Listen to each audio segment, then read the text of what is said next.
बोईसर का शहर हमारे लिए चूहेदान बनने वाला था और उससे पहले वहां से निकलना जरूरी था। मेरा अंदाजा था कि हमारे मशकूक हुलियों की इत्तला रिसेप्शनिस्ट ने होटल मैनेजर को दी होगी और उसने पुलिस को बुलाने में देर नहीं की होगी। आगे से हड हराम इंस्पेक्टर ने सारा क्रेडिट खुद लेने की कोशिश की ताकि इनाम की खती रकम सिर्फ उसी के हाथ आए। ये मेरा अंदाजा था। मुमकिन था इंस्पेक्टर जमशेद के और साथी भी हमसे वाकिफ होते और ये तो तय था कि जल्द ही जमशेद और उसके साथी की लाश तक होटल वालों की रसाई हो जाना थी और उसके बाद हमारी तलाश में शिद्दत आ जाती। पुलिस इंस्पेक्टर का कत्ल कोई छोटा मामला नहीं था। स्टेशन पर उतरकर रेलगाड़ी का पता किया तो अब तक गाड़ी आने में 3 घंटे रहते थे और इतनी देर स्टेशन पर गुजारना मुमकिन न था। हमारी तलाश में सबसे पहले बस अड्डों और रेलवे स्टेशन पर ही छापा पड़ना था, बल्कि बस के मुकाबिल रेलगाड़ी ज्यादा मशकूक थी। बस अड्डा चंद 100 मीटर ही दूर था। मैं वापस मुड़ गया। परमा मेरे पीछे होली। खामोशी उसकी खफगी का मजहर थी,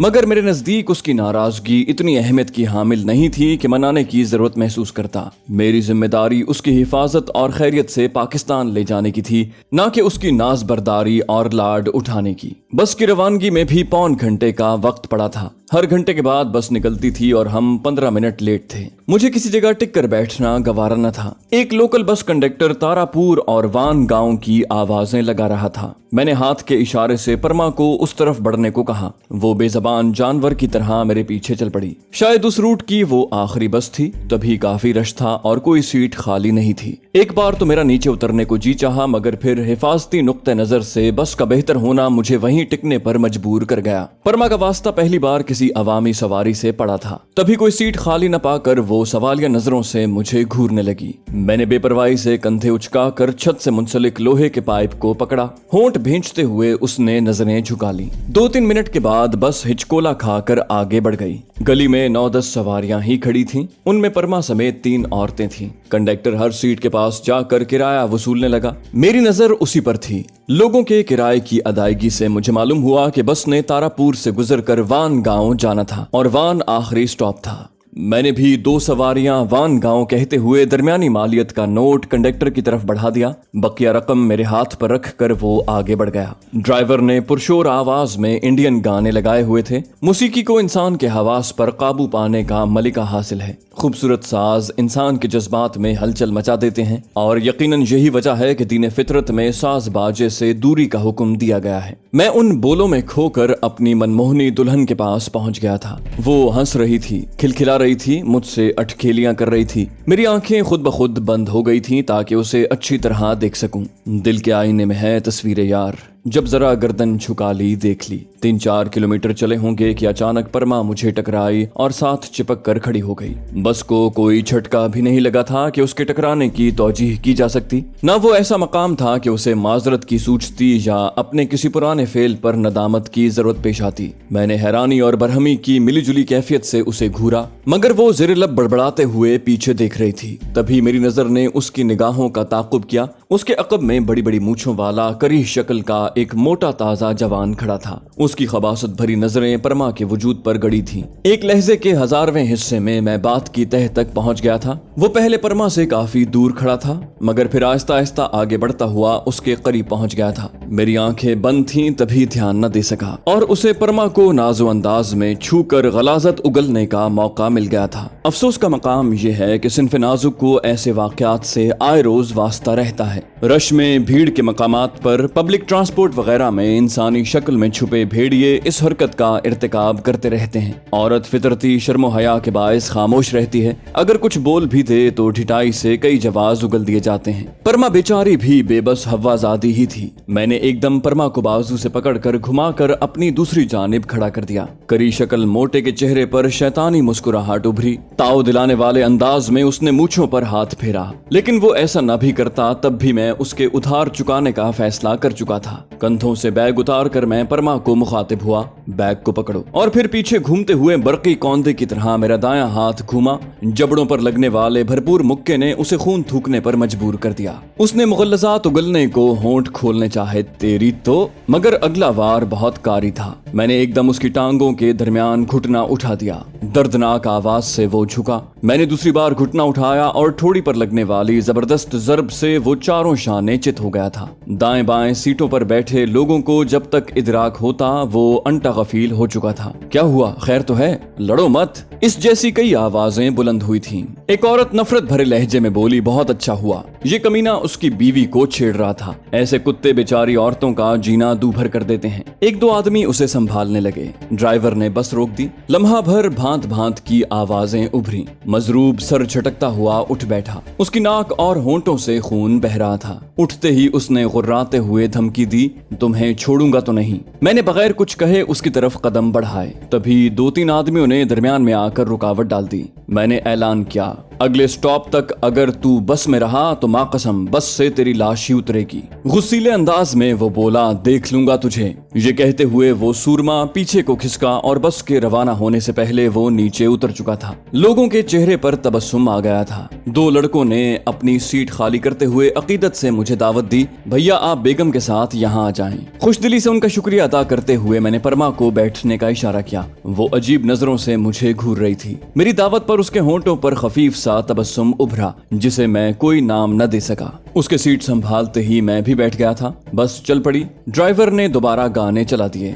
गुलकारा की जादू भरी आवाज गूंजने लगी, ये कैसा सफर है, ये कैसी हैं राहें कि मंजिल की मुझको खबर ही नहीं है। ढूंढूं कहां मैं सुकून अपने दिल का, इधर भी नहीं है उधर भी नहीं है। फिर किस दर्द ने मुझे किया बेकरार है, हमको तुमसे प्यार है, हमको तुमसे प्यार है। परमा मुझसे जुड़ कर बैठी थी और फिर उसका हाथ धीरे से रेंगता हुआ मेरे हाथ की पुश्त पर आ गया। मुझे हैरत का झटका लगा। चेहरा घुमा कर देखा, उसके लबों पर खूबसूरत तबस्सुम खिल रहा था। सॉरी, हमने गलत अल्फाज कहे थे, लेकिन हमारा मकसद आपका दिल दुखाना नहीं था। हम तो बस मजाक कर रहे थे। पहले भी तो कई बार इससे मिलते जुलते अंदाज में आपको छेड़ चुके हैं, प्लीज माफ कर दें। गहरा सांस लेते हुए मैं जबरदस्ती मुस्कुराया। मूड आपने बनाया हुआ है और खफा मैं हूँ। उसने मुंह बसोरा बोली, क्योंकि आपने हमारे जरा से मजाक पर हमारी इतनी तौहीन कर डाली। मैंने कहा, बेफिक्र रहो, ऐसा कुछ भी नहीं है। उसकी मुलायम गिरफ्त से नरमी से हाथ छुड़ा कर मैं सामने देखने लगा। खूबसूरत और पुरकशिश साज और सुरीली आवाजों के मिलाप से तश्कील पाने वाले गीत निस्वानी जज्बात पर कुछ ज्यादा ही असरअंदाज होते हैं और परमा का मुझे सॉरी कहना इन्हीं जज्बात के मरहूने मिन्नत था। तारापुर में बस थोड़ी देर रुकी।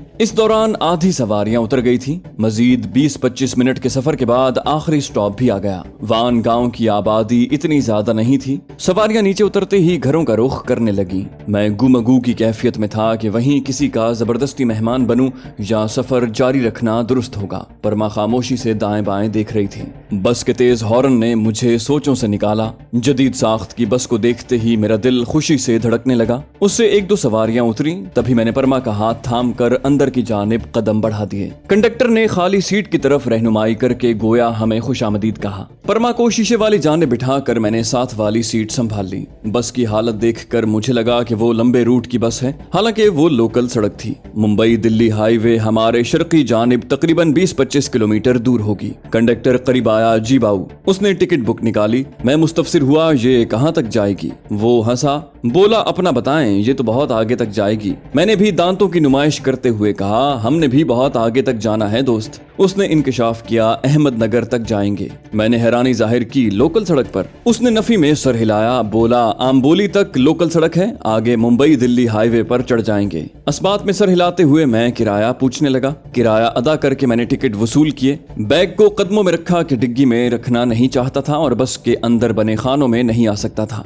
जिस्म आराम तलब कर रहा था। आंतों की दुहाई भी जारी थी, मगर जब तक बस किसी होटल पर न रुकती पेट भरने का नहीं सोचा जा सकता था। अलबत्ता कुशादा सीट पर आराम की ख्वाहिश को राम किया जा सकता था। परमा ने तो सीट संभालते ही आंखें बंद कर ली। मैंने भी उसकी तकलीद करना मुनासिब समझा। मेरी आंख बस रुकने पर खुली थी। कुछ समझने से पहले दो पुलिस वाले अंदर आकर सवारियों को देखते हुए धीमे कदमों से गुजरने लगे। ज्यादातर सवारियों की आंखें बंद थीं। मैंने चेहरे पर मफलर दुरुस्त करके सीट पर सर टेका और पपोटों में हल्की सी झुर्री रखते हुए आंखें मूंद लीं। पुलिस वाले बस की अकबी सीट तक सरसरी सा जायजा लेकर उतर गए। मैंने इत्मीनान का गहरा सांस लिया। बस दोबारा चल पड़ी। परमा मेरे कंधे पर सर टेके गहरे सांस ले रही थी। मैं दोबारा सोने की कोशिश करने लगा, मगर नींद आने से पहले बस दोबारा रुक गई थी। शीशे से बाहर झांकने पर पता चला कि वो होटल पर रुके थे। अच्छी खासी भूख महसूस हो रही थी। मैंने परमा को हिलाया वो कसमसाते हुए उठ गई। क्या हुआ?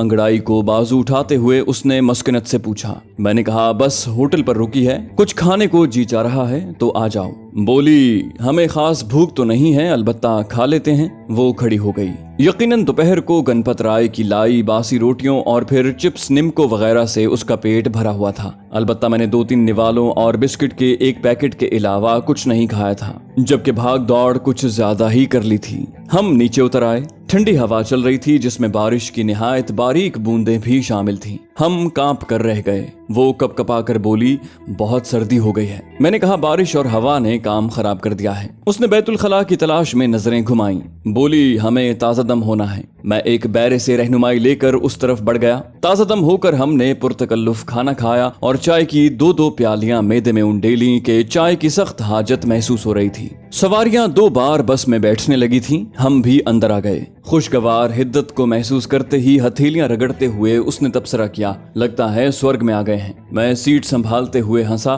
क्या स्वर्ग पर यकीन रखती हो? वो इत्मीनान से बोली हमारी नजर में हर वो मौसम, माहौल और जगह जिससे बदन को राहत मिले स्वर्ग है। मैं शरारत से बोला अच्छा, मैं तो समझा था शायद अल्लाह पाक की जन्नत पर यकीन ले आई हो। वो बोली हमें नींद आ रही है। मुझे तीखी नजरों से घूरते हुए उसने सीट से टेक लगाकर आंखें बंद कर लीं। मैं भी आंखें मीच कर अगला लाहे अमल सोचने लगा और उसके लिए सारे मामले का असर नौ जायजा लेना जरूरी था। दुश्मन मेरे अगले कदम के बारे में जानते थे या नहीं, इस बारे में सिर्फ अंदाजा ही लगाया जा सकता था। न जाने विघ्नेश शुक्ला मेरे और परमा के इकट्ठ को क्या नाम दे रहा था। मुमकिन था वो समझता मैं अंसारी साहब की वजह से परमा का साथ दे रहा हूँ। ये भी इम्कान था कि उसके पसे पर्दा उसे मोहब्बत जैसी कोई बेवकूफी नजर आती। ममता दीदी को मैं असलियत बता चुका था।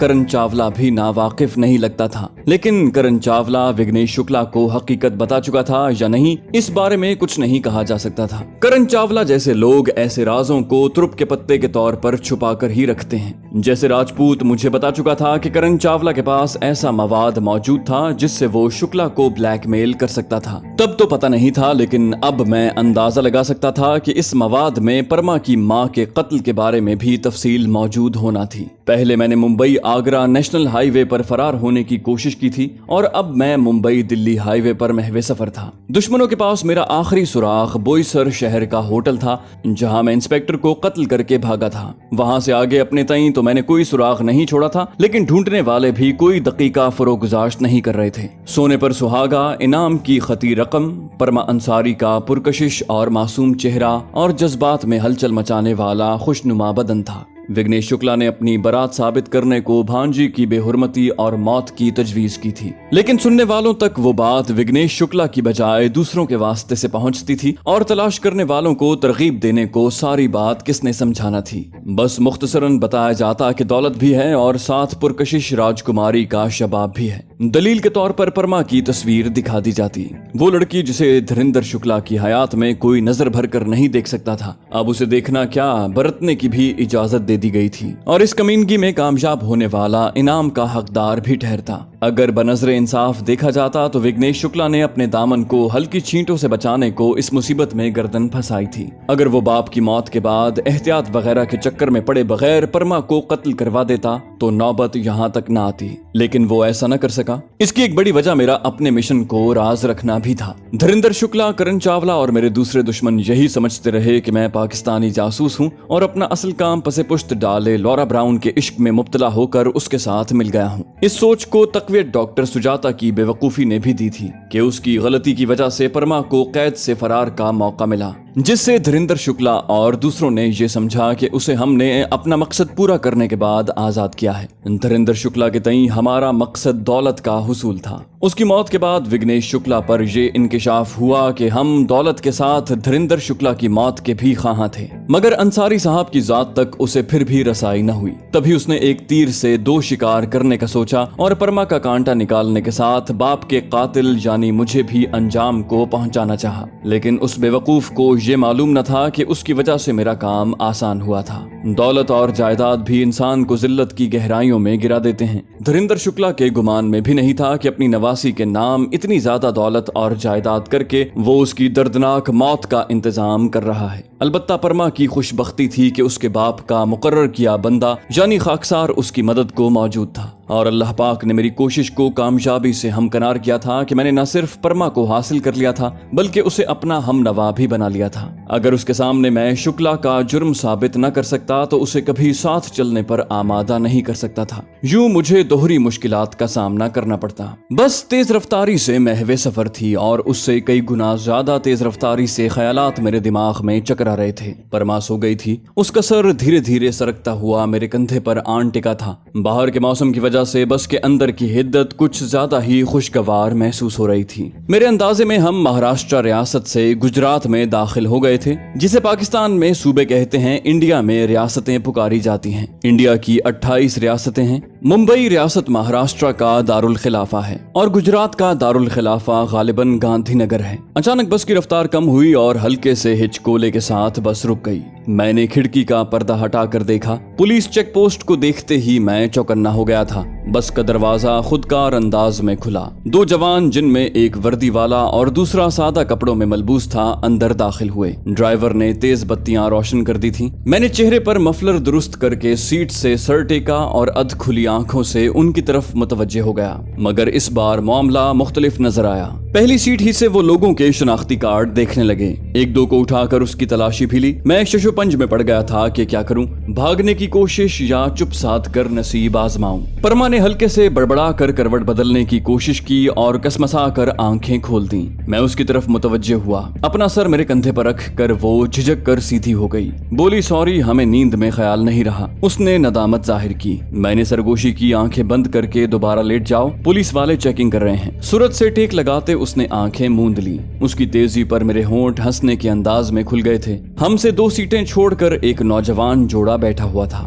पुलिस वाले ने शनाख्ती कार्ड देखने के साथ लड़की की तलाशी भी ली। मैं ज़हनी तौर पर हर किस्म की सूरत हाल से निपटने को तैयार हो गया था। अलबत्ता आखिर तक मेरी कोशिश यही थी कि वो मुसीबत खुश उसलूबी से टल जाए, क्योंकि मौसम की जो सूरत हाल थी, ऐसे में बस से बाहर निकलना बहुत मुश्किल लग रहा था। खासकर परमा की हालत पर तरस आ रहा था कि बेचारी थोड़े आराम के बाद फिर जोखम में पड़ जाती, मगर मेरी खामोश मनाजातें काम नहीं आई थीं। करीब आकर पुलिस वाले ने शनाख्ती कार्ड मांगा। शनाख्ती कार्ड दिखाते हुए अचानक मुझे याद आया कि होटल के इस्तकबालिये पर भी मैंने यही शनाख्ती कार्ड दिखाया था और रिसेप्शनिस्ट ने मेरा नाम और पता दर्ज किया था। अगर मेरा शनाख्ती नाम यानी अनूप मिश्रा आगे बताया जा चुका था तो जान बचना नामुमकिनात में से था। लहजे के 10वें हिस्से में इस ख्याल ने मेरे दिमाग पर दस्तक दी और उसकी तस्दीक राइफल की ठंडी नाल ने कर दी। शनाख्ती कार्ड पर सरसरी नजर दौड़ाते ही पुलिस वाले ने क्लैशनकोफ की नाल मेरी गर्दन से लगा दी, हाथ ऊपर। वो दबंग लहजे में बोला। सिविल लिबास वाले ने भी मुझ पर पिस्तौल तान लिया था। मैंने मोहलत के हुसूल को लब खोले, खैर तो है महाराज।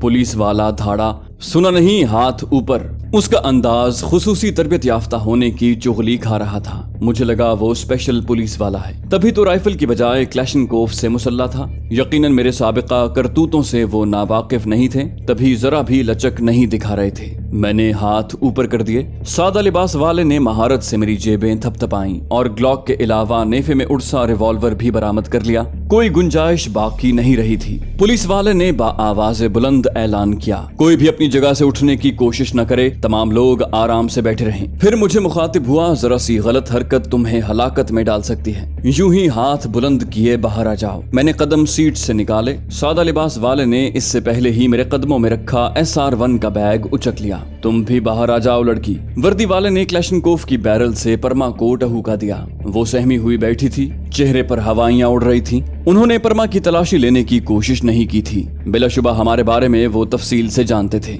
सूरत हाल तवक्को से ज्यादा खराब हो गई थी। गनीमत था कि उनके पास हथकड़ी वगैरह मौजूद नहीं थी और मेरा दिमाग जकड़े जाने से पहले भागने की तजवीज सोच रहा था, मगर दोनों पूरी तरह चौकन्ने थे। बावर्दी शख्स ने सादा लिबास वाले को हिदायत दी, बलराम तुम आगे हो जाओ, ये जरा सी भी हरकत करे तो फौरन गोली चला देना। बलराम सर हिलाते हुए आगे हो गया। मेरा बैग कंधे में डालकर उसने पिस्तौल की नाल मेरी जानिब की और उल्टे कदम पीछे हटने लगा। यकीनन उन्होंने बस से नीचे उतरने का सादा और बेहतरीन लाहे अमल तय किया था। मैं बैक वक्त 2 अफराद के निशाने पर था। आगे वाले पर हमला करता तो अकब में चलने वाले का निशाना बनता, पीछे वाले पर हल्ला बोलता तो सामने वाला ठोक देता। परमा को उन्होंने लायक तवज्जो नहीं जाना था। मैं भी परमा से कोई तवक्को नहीं कर सकता था। जो कुछ करना था मुझे ही करना था। बावर्दी पुलिस वाले ने परमा को धमकाया, लड़की आराम से चलती आओ, भागने की कोशिश करना फजूल होगा।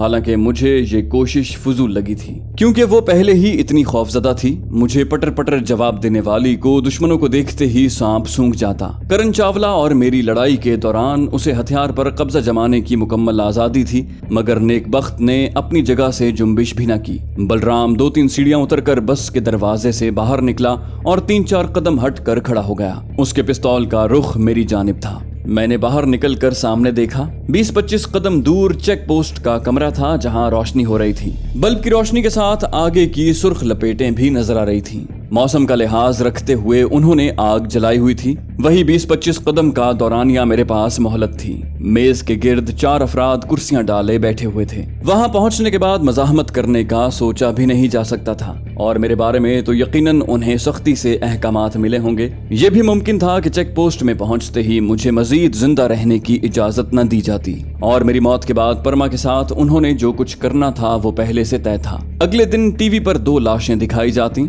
एक मजलूम राजकुमारी परमा की, जो पाकिस्तानी दहशतगर्द की ज्यादती का शिकार हुई, और दूसरी पाकिस्तानी दहशतगर्द की, जिसे पुलिस के जालों ने जबरदस्त मुकाबले के बाद हलाक कर दिया। मैं दिल ही दिल में अंदाजा लगाने लगा कि बलराम पर हमला करना बेहतर था या वर्दी वाले को निशाना बनाना मुनासिब। इसी तरह चलते रहो, होशियारी दिखाने की कोशिश तुम्हें नाकाबिले तलाफी नुकसान पहुंचा सकती है। मुझे हुक्म देकर उसने सर मोड़े बगैर परमा को कहा, लड़की तुम भी आगे। यकदम उसके हलक से जोरदार कराह खारिज हुई। यूं लगा जैसे उसके सर पर चोट लगाई गई हो। सेकंड के 1000वें हिस्से में मेरा दिमाग नतीजे पर पहुंच गया था कि परमा ने अकब से उसके सर पर वार किया था। करण चावला वाला पिस्तौल उसके पास था। यकीनन उसी के दस्ते से वर्दी वाले का सर बजाया था। मैं बरकी कौंदे की तरह उछला। जब तक बलराम कुछ समझने के काबिल होता, मैंने उसके हथियार वाले हाथ पर गिरफ्त जमा कर नाल का रुख अपने जिस्म से मोड़ा, ताकि इत्तेफाकी गोली चलने पर मैं निशाना न बन जाऊं। साथ ही मेरा घुटना उसकी टांगों के दरमियान लगा।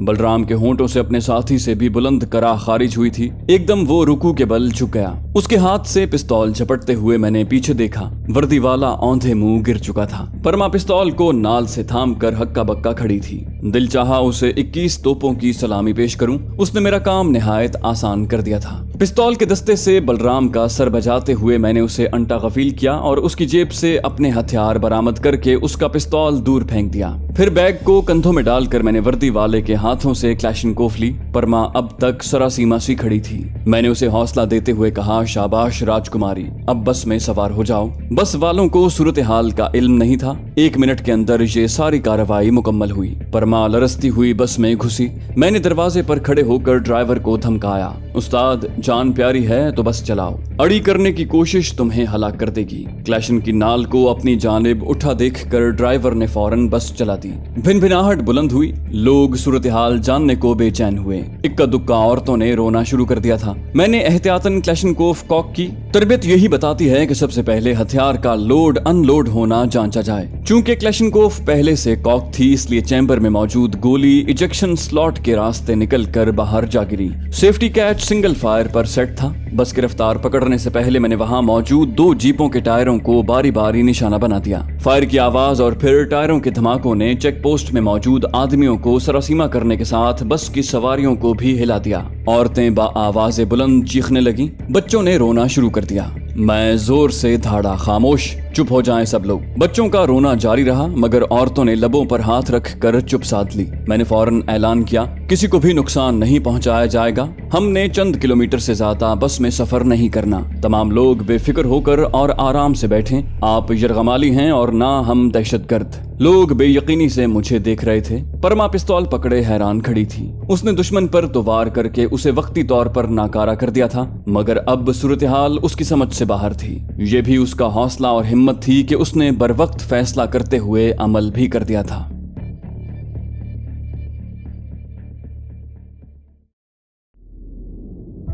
दोस्तों, उम्मीद करते हैं आपको हमारी वीडियो पसंद आई होगी। अगर आप इस्लामी और तारीखी शख्सियात पर मबनी कहानियां सुनना चाहते हैं तो हमारे दूसरे चैनल दास्तान को सब्सक्राइब कीजिए और कमेंट सेक्शन में हमें बताइए कि आप कौन सी तारीखी और इस्लामी कहानियां सुनना चाहते हैं। जाने से पहले वीडियो को लाइक कर दीजिए। इंशाल्लाह अगली किस्त में आपसे मुलाकात होगी। तब तक अल्लाह हाफिज।